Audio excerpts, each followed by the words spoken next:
Here we have him, the man himself, Sean Scofield from ScoHal. How you doing? Good, how are you? It's warmer in here, hey? Yeah, it was pretty cold on site. We tried to meet out on site to go check out the first foundation poured out in Kavanaugh, but that was a fail. It's not so cold, it's just windy, and you can see it's starting to snow. So maybe you can come out again tomorrow. Yeah, We're going to be hopefully pouring. Out. Yeah. And we'll for sure be out there when it's raining. But came to Tim Hortons to warm up. Good old Canadian Timmy's.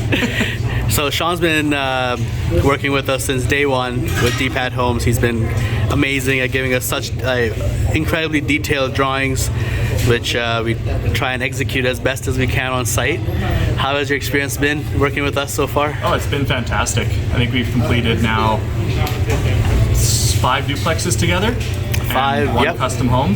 So 11 total units. Oh, we got 6 duplexes and a custom home. 13 units. Yeah, 13 units over the last 2 years together. Yeah. It's been fantastic. DPAD and his entire team have been great to work together. Yeah. No, so Sean, it really helps because Sean, has been in the field. He used to be a framer before by trade, and now he designs. So he knows what's possible on site and what's not possible. Because a lot of times, they draw something up which is unreasonable and not easy to do on site. But thankfully with Sean, everything is very detail oriented, and more importantly, actually can be done on site. Yeah, it's important. At the end of the day, like, I am just drawing lines on paper, but it's important to understand what those lines on paper look like when they come together out on site. So that 2 years of framing experience, actually 2 summers of framing experience that I did while I was in college at SAIT, really helped not only myself, but it also helps the value I can provide to the builders like yourself that I work with, so that the lines that I am drawing on paper and the 3D model that I am putting together actually make sense and can be built out on site. Let's share some information to our viewers about how you got into this field and what a potential student who wants to get into drafting or architecture, what can they expect, and maybe you can tell us in like a minute. Yeah, I love this question actually. It goes back to actually my childhood. When I was a kid, my grandma had a undeveloped, unfinished basement, and she used to keep all of her old boxes. Whenever she got a delivery or bought a new vacuum cleaner, washing machine, she kept all those boxes and put them down in the basement for me. And I used to go down there after school and rearrange the boxes in the undeveloped basement to create my own floor plans. I would create floor plans of homes, I'd create floor plans of schools, McDonald's, anything I could imagine. I'd play basically house in those floor plans. I'd also, when I was a kid, every time I'd want to rearrange my room, which was on a weekly basis because my creative design brain, I would draw a sketch out on loose leaf paper every week, and before I rearrange my basement, I'd make sure that the floor plan would work and make sense to scale on a piece of loose leaf before I went to rearrange it. So myself and both my parents knew that from a very young age that I'd probably go into some sort of architecture or drafting, drafting or construction. Fair enough. So it kind of just built and grew from there. How old were you when you were doing this? That started when I was probably 5 to 8 years old, so very, very young. So you're living the dream, literally. I'm literally living the dream. When people ask me what my dream job is, I tell them I'm living it. That is awesome. So I took that, and then when I went to Jasper Place High School, through high school they had a design studies course. I took design studies through all 3 years of high school, which taught me good fundamentals of AutoCAD, Revit, how construction and design kind of come together. And I carried those fundamentals onto SAIT in Calgary, where I went for 2 years and got my architectural technologies degree. And in those 2 years, I built off of those fundamentals and learned how to draw more working sets of drawings, learned more about architecture and design, as well as building science and construction science, and kind of put together that whole package. After I graduated in 2013 from SAIT, I began working for a couple big well-known reputable home builders in Alberta. Starting in Calgary, I was there for a year, came home to Edmonton after a year, worked for another home builder here for a year before I went to another well-known reputable home builder where I stayed for 4 years. And while working for that home builder, I slowly got this idea to start growing, start developing your system. And in 2019, me and my business partner Jasmeet, the Hall in ScoHal Drafting, launched ScoHal full time and haven't looked back since. And now we work with many great home builders and clients just like yourself. Yeah, that's phenomenal. Aren't looking back. How important do you think it is for somebody trying to go into their own business? How important is it to get your feet wet and get some experience with other bigger companies? I think it's very important. Anybody can jump into business, but you need a good foundation of knowledge and experience to be successful in it. So that's why me and Jazz took that 4 or 5 years before we launched full time in 2019 to kind of slowly learn and grow. Not only so we could learn the ins and outs of industries from people that have been there and done that, but also to kind of understand fully what we want to do and just to build our clientele base so that when we did launch in full time in 2019, we knew we'd have a good chance of being successful. And I still pull on information that I learned from 2013 to 2019 at my full-time gigs on a daily basis. It's invaluable experience that I gained, so I'd highly recommend for anybody looking to get a start in not only architecture, any design business, and drafting, but any business, to spend probably about 5 years working under someone else and gaining as much information and knowledge. Use that resource to your full advantage. Great. Now I'm going to ask you a tough question.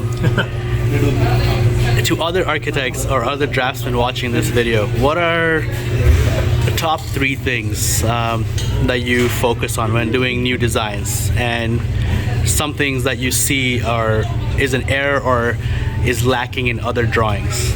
Top 3 things. Top 3 things. Number 1, you have to design for the client. So whether it be a custom home client or a home builder like yourself, I always like to sit down with the home builder and find out what they actually want, and almost put those pieces of the puzzle together to make the home work for them. So number 1, I'd say it's really important to make that home work for your client. So good communication. That good with communication. The client, you got to put those pieces of the puzzle together. Number 2 is obviously making the plan work. So that's where our plans come in. Our plans, I think, are some of the most detailed plans in the industry. So you take all the concepts, and then it's important to work with those ideas and make sure that all the details are on the full set of plans, so that when it goes out to sites and when DPAD Homes or other builders are starting to build these homes, everything works and comes together flawlessly on site. Number 3 is to keep an open line of communication throughout the entire construction process. My job at ScoHal, one of ScoHal's key principles is the job doesn't end once drafting is complete. We like to stick with our home builders and our clients right to the end of construction, so inevitably when something does come on site, which very often something does because it's construction, we are with our clients to help resolve those problems out on site after the fact. Right, and I can vouch for Sean on that one. We get into troubles all the time during construction, and he's literally only a phone call away, and we get our answers within minutes and keeps the whole process going nice and smooth. So thank you so much for that. At the end of the day, it's just the lines on paper. It's obviously the plan's job to make sure the project is built out on site properly. I think 98% of the time, the plan is built out on site as per plan, but sometimes you can't see things on the plan or in the 3D model, so I think it's important to keep that line of communication open with the clients right to the end to ensure it is a smooth finished project. Now my favorite question, and the last one, how does it feel, because when you draw a home on a piece of paper and then actually seeing it on site, how does that feel to you?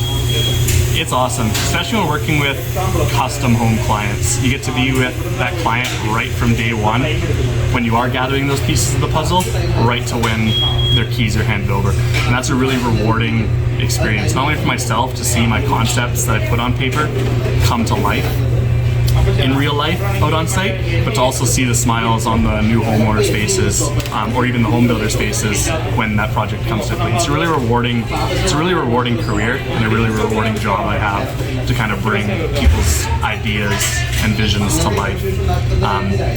Yes, it is just a drawing on paper, but you're drawing someone's personal home, you're drawing someone's personal business, you're drawing maybe something simple as a basement renovation. Every project has some sort of meaning to the particular owner, client, the homeowner to the client. So it's a really rewarding, awesome feeling to see that whole thing through right to the end. That's definitely my favorite part about the job. So there you have it, Sean Scofield, ladies and gentlemen. We'll make this a whole episode. Hope you guys got some real good intel on if you're an aspiring draftsman or an architect. Sean has shared some great information today, and thank you so much for everything you do for us at DPAD Homes. And truly, I have personally found a great friend in Sean, who I plan to be a great friend with for many years to come. No, the feeling's mutual. It's been great to not only work with you over the last 2 years, but to also grow our businesses alongside each other. I'm really excited to see not only what's in store for DPAD Homes, but also what's in store for DPAD Homes and ScoHal Drafting together over the next We are a team, so decades. Both grow together and we'll succeed together. Thank you so much for watching today's video. I hope you enjoyed it. Leave me a comment below with some feedback if you saw a thing or two that I can improve on, or if I missed something that you want me to cover next time. Follow us on Facebook, Instagram, and subscribe to this YouTube channel for more regular content. This is just the beginning. Thank you.